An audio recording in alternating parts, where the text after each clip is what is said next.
Pai bendito, Pai amado, aqui estamos diante da Tua palavra, Senhor, que é vida, Senhor, espírito e vida. Ela é mais cortante que espada de dois gumes, ela penetra até a divisão da alma e do espírito, Senhor. Ela é apta para discernir os pensamentos e intenção do coração humano, é ela que nos lava, ela que nos purifica e ela que nos leva para o céu, porque ela, Senhor, é a Tua revelação e a revelação para nós é Jesus Cristo. Agradecemos, Senhor, em nome de Jesus. Coloca por terra agora todo espírito de inquietação, todo demônio, todo principado que atua na vida, Senhor, das pessoas que prendem, Senhor, às vezes nós de ouvirmos a Tua voz, caia por terra agora. Todo impedimento maligno nós rejeitamos, nós repreendemos em nome de Jesus. Amém. Irmãos, eu não ia pregar hoje, mas a pessoa que ia vir pregar não pôde. E a gente que é pastor sempre tem que estar com... Já viu aquele filme de faroeste? Quando passa alguém de má intenção, ele tem que estar aqui, ó, pistoleiro de Jesus, tá, irmãos? Então vamos lá,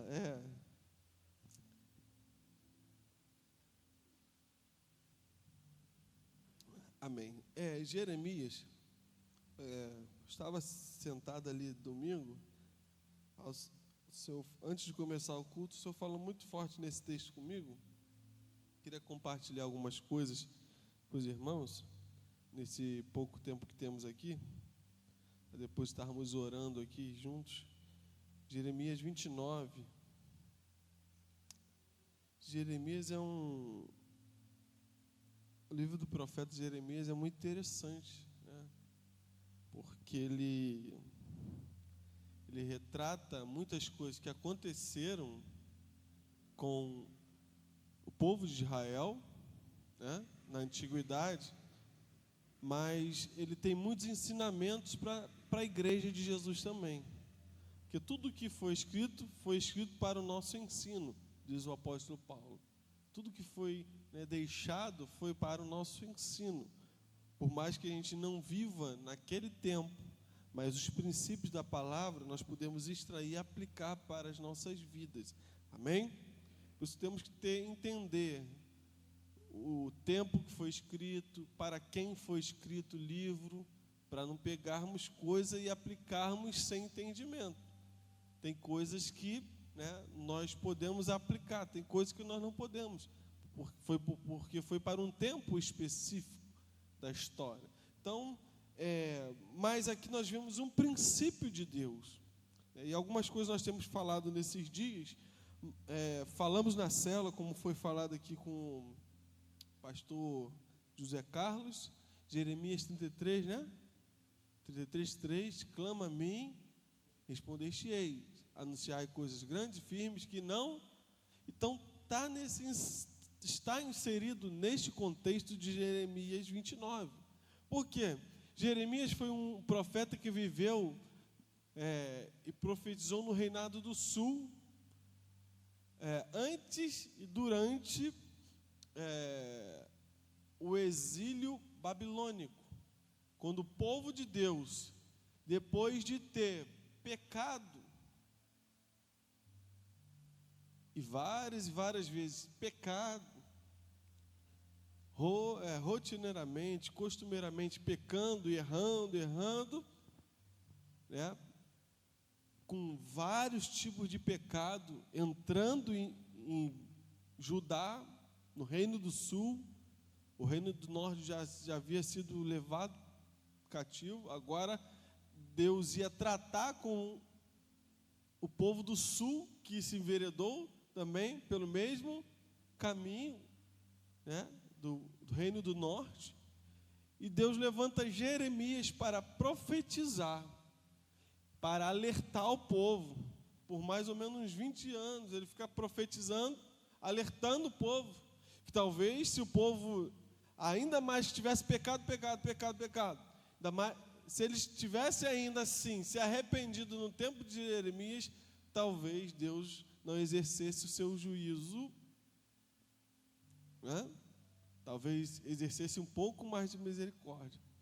Mas Deus levanta Jeremias está pregando, Jeremias está falando, e o povo não se arrepende. Eles andavam nas práticas da idolatria e da injustiça. E a idolatria, ela abre várias portas. Porque Deus deu a lei a Moisés, amém?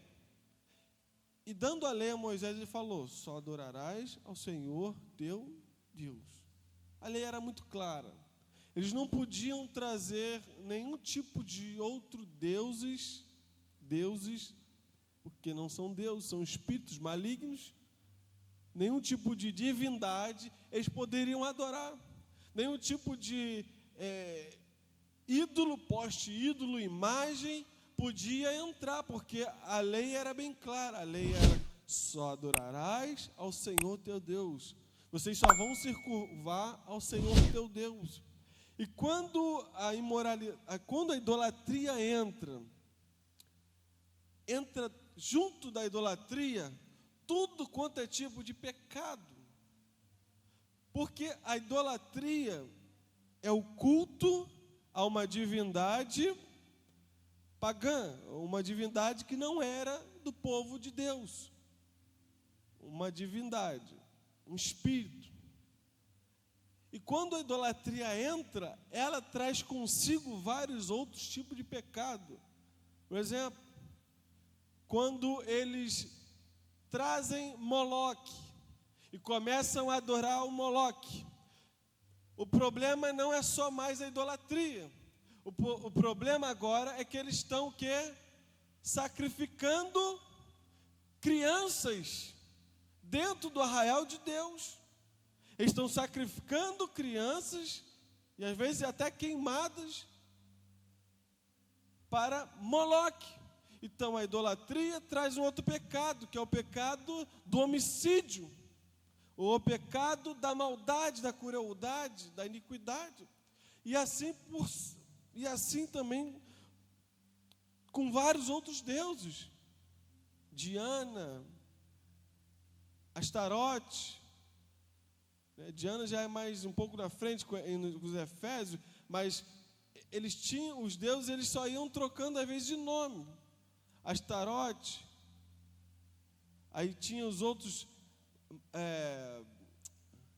os deuses que Acabe também, esqueci aqui agora, me fugiu, Baal, e tantos outros deuses, ídolos, idolatrias, que foram entrando e foram trazendo consigo pecados para dentro do arraial de Deus. Tudo por causa da idolatria. Pecado de prostituição sexual. Haviam ídolos, cultos que eram feitos com prostituição sexual.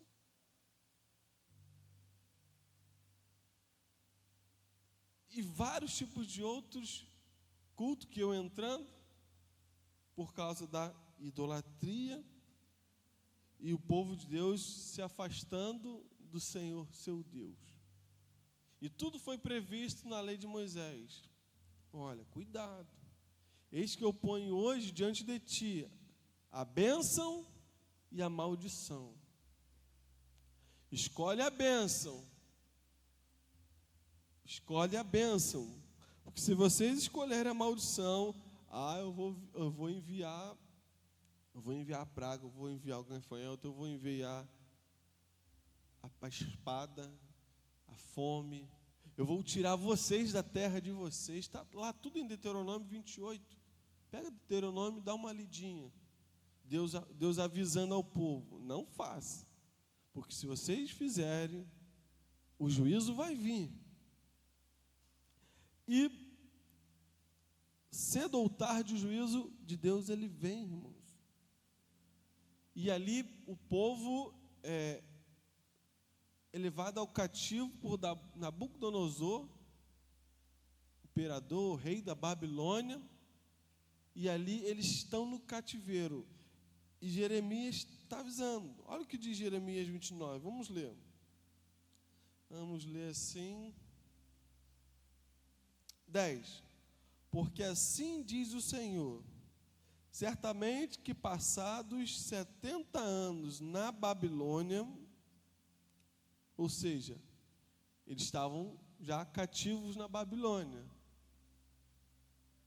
vos visitarei e cumprirei sobre vós a minha boa palavra, tornando-vos a trazer a este lugar. Olha o que Deus está dizendo. Olha que tremenda profecia de Jeremias. Vocês vão, eu vou trazer juízo sobre a nação, vocês vão ficar 70 anos no cativeiro, mas eu cumpro com a minha palavra. Não faltará rei no trono de Davi. Eu fiz uma aliança com Abraão e eu velo com a minha palavra para cumprir.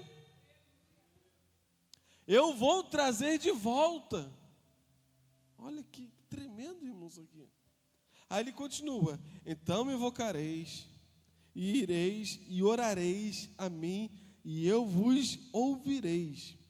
Buscar-me-eis e me achareis, quando me buscareis de todo o vosso coração. E serei achado de vós, diz o Senhor. E farei voltar os vossos cativos, e congregar-vos-ei de todas as nações,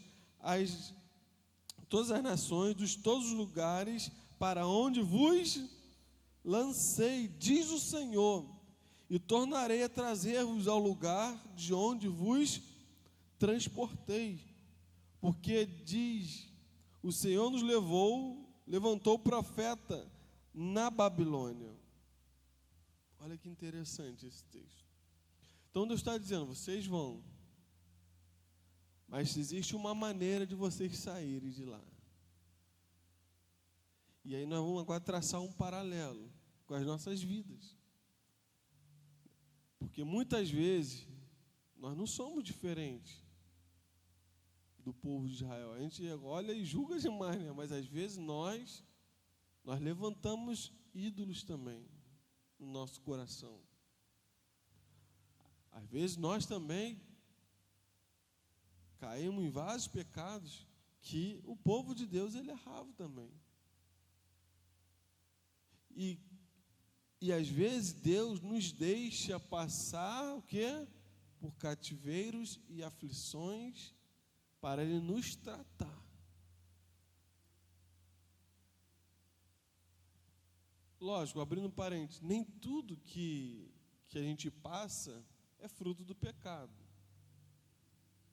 Mas muitas coisas que estão acontecendo na nossa vida, às vezes é fruto de uma desobediência à palavra de Deus. A crise, né, que se envolve, que se abate ao nosso redor, o desespero, a dor, a aflição, a escassez, e tudo começa, né? A doença, até a doença, irmãos, é fruto, às vezes, de desobediência. Doenças também são fruto, muitas doenças, não são todas, mas existem doenças que se apossam por causa do pecado. E Deus está dizendo que eles vão, mas o mais bonito disso tudo, irmãos, é que Deus dá um remédio. É que Deus, Ele dá uma esperança ao seu povo. Olha só, vocês vão, não vai ser fácil. Vocês vão passar por aquilo tudo porque vocês plantaram, agora vocês vão colher o que vocês plantaram. Mas, no 13, buscar-me-eis e me achareis. Quando me buscares de todo o vosso coração. Vocês estão lá, está no cativo, as coisas estão ruins, as coisas não estão boas, vocês estão lá servindo a Nabucodonosor, vocês estão servindo lá os reis da Pérsia, mas quando vocês me buscarem de todo o vosso coração, vocês me acharão. Assim diz o Senhor. Buscais e me achareis, quando me buscares de todo o vosso coração. Irmãos, e não é só uma buscazinha, eu quero Jesus. Não, tem que ser de todo o coração. Eu quero Jesus. Eu quero, meu Deus. Nós pecamos, nós erramos, nós precisamos agora de Deus. Buscar-me-eis e me achareis, quando buscares de todo o vosso coração. Aí o verso 14. E sereis achado de vós. Aí Deus fala, vocês vão me achar, se buscar, se atentar para a minha palavra, se resgatar a minha lei, se andar nos meus caminhos, vocês vão me achar. Diz o Senhor, e farei voltar os vossos cativos. Olha só que tremendo. Farei voltar os vossos cativos, congregar-vos-ei de todas as nações, de todos os lugares para onde vos lancei, e tornarei a trazer-vos ao lugar de onde vos transportei. Sabe que Jesus está falando? Sabe que Deus está falando para o povo através de Jeremias? Eu vou restituir a condição que vocês perderam. Eu vou trazer de volta. Eu vou levar vocês de novo para uma terra que manda leite e mel. Mas quando vocês me buscarem de todo o vosso coração, irmãos, Deus tem poder para nos restituir. Deus tem poder para trazer de volta a alegria. Deus tem poder para trazer de volta aquele filho que se foi, aquele marido que está nas trevas. Deus tem poder para trazer de volta a situação financeira mais favorável. Deus tem poder para fazer tudo isso. A saúde. Mas nós precisamos buscar ao Senhor. Não adianta, irmãos, não adianta. Precisamos buscar ao Senhor. É interessante, Jesus fala, buscai o reino de Deus. E as demais coisas, Ele vem acrescentando. Só que às vezes, irmãos, nós nos afastamos de Deus.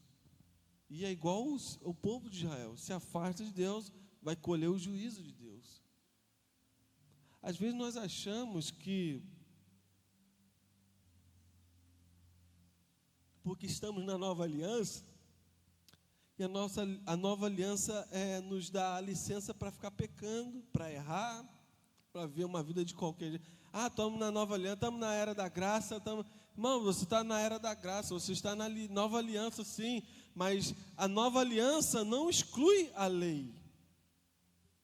Exclui a lei de Moisés. Mas existe uma nova lei, é a lei de Cristo.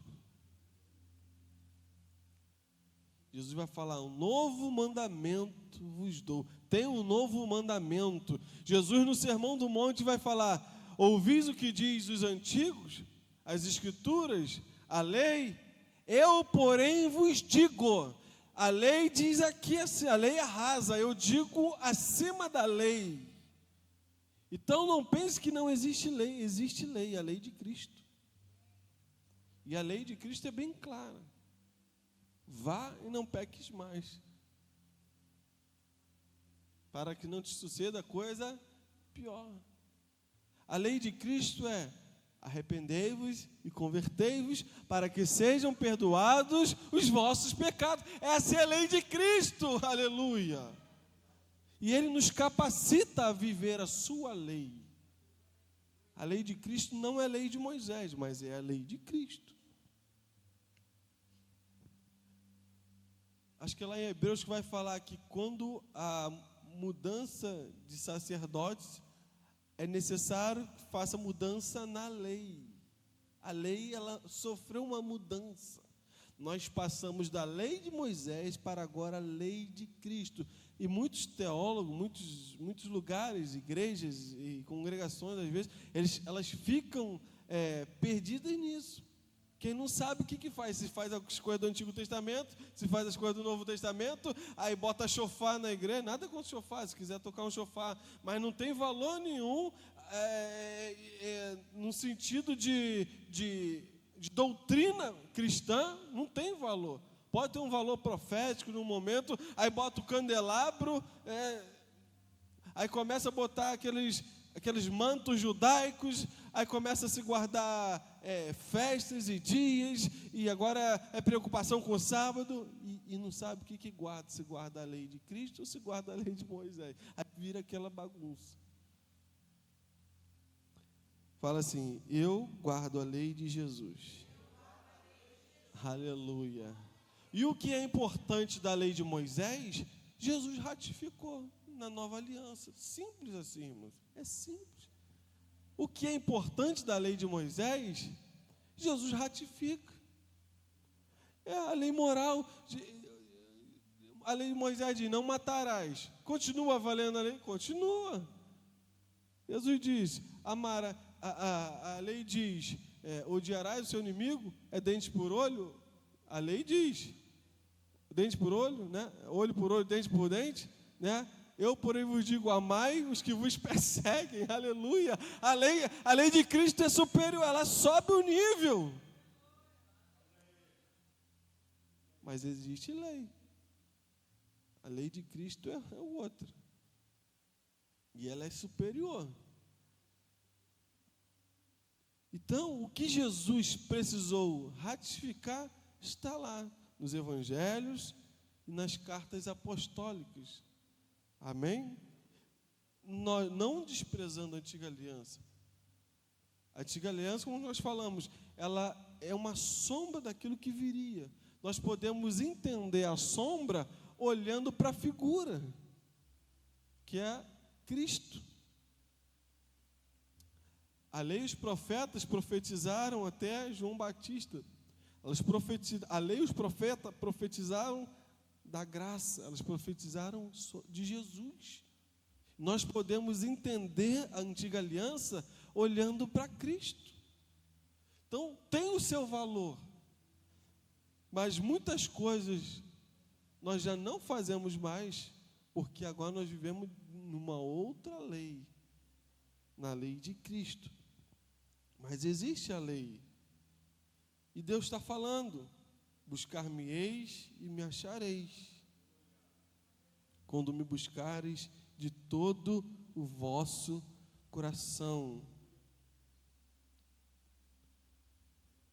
O 12 ele diz assim: então me invocareis. Irmãos, eles iam passar por tantas provações, privações na Babilônia, que eles só tinham uma coisa para fazer: invocar o nome do Senhor. Não tinha outra coisa a fazer. Tem hora que é assim, você está num momento tão difícil da tua vida, que a única coisa que você pode fazer é invocar o nome do Senhor. Aleluia. E me invocareis, ireis e orareis a mim. Olha só. E eu vos ouvireis. Por que Deus está falando que eles vão orar? Deus poderia fazer, Deus tem poder para fazer sem eles orarem ou não? Sim, mas Deus não faz nada sem a participação do homem. Deus não fica violentando a vontade. Não, vocês vão orar e eu vou atender as vossas orações. E aí, irmãos, cadê meu... Deixa eu ver se eu acho que... Aí, o que a gente vê? Depois de 70 anos, Daniel capítulo 9. Ah, irmão, isso aqui é lindo. Deus está profetizando lá atrás. Aí depois de 70 anos, Daniel capítulo 9 vai dizer: no ano primeiro de Dário, filho de Assuero, da nação dos Medos, da Pérsia, o qual foi constituído rei sobre o reino dos caldeus, e no ano primeiro do seu reinado, eu, Daniel, entendi, olha só a revelação, eu entendi pelos livros que o número de anos de que falou o Senhor ao profeta Jeremias.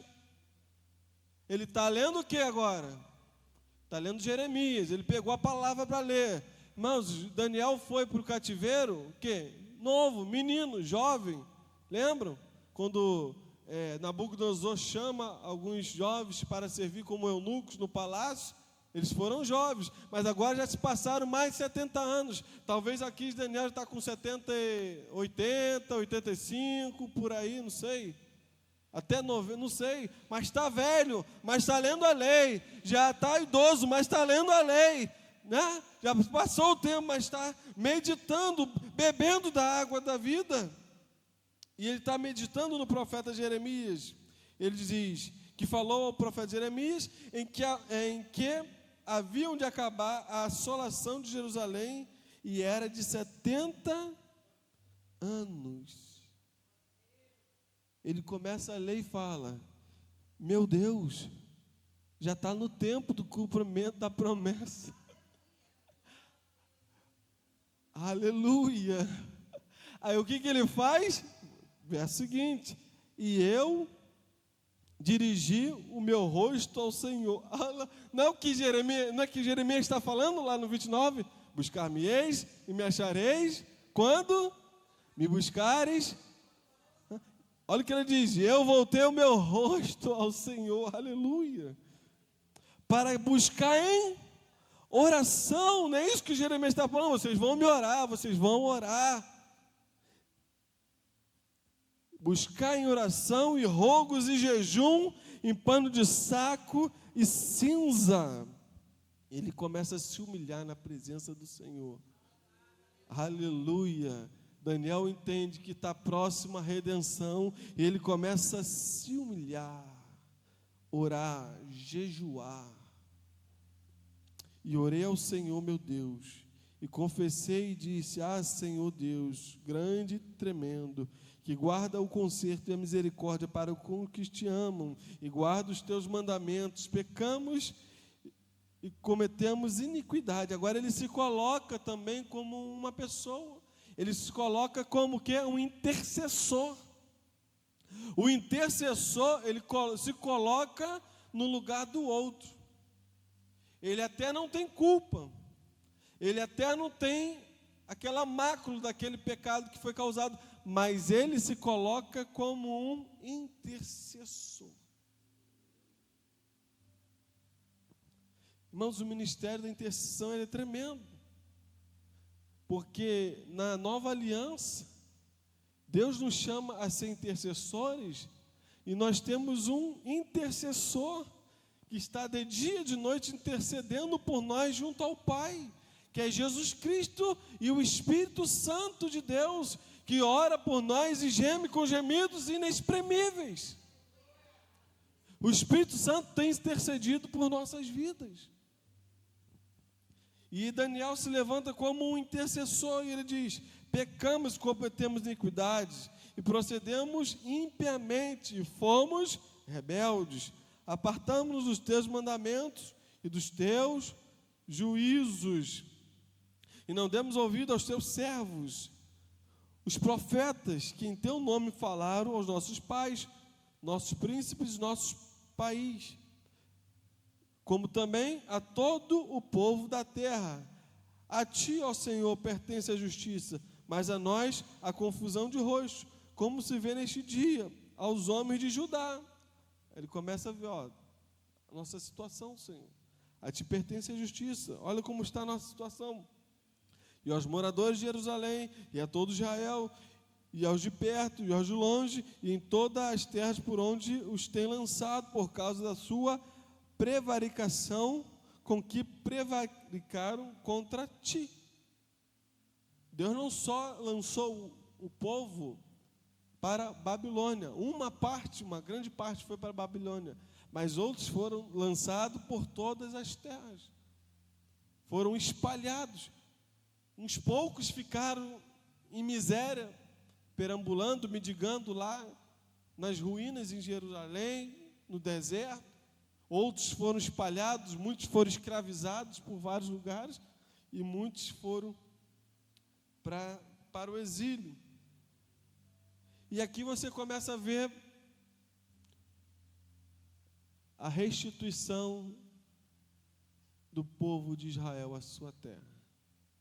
Porque Daniel começa a invocar o nome do Senhor com jejum e oração.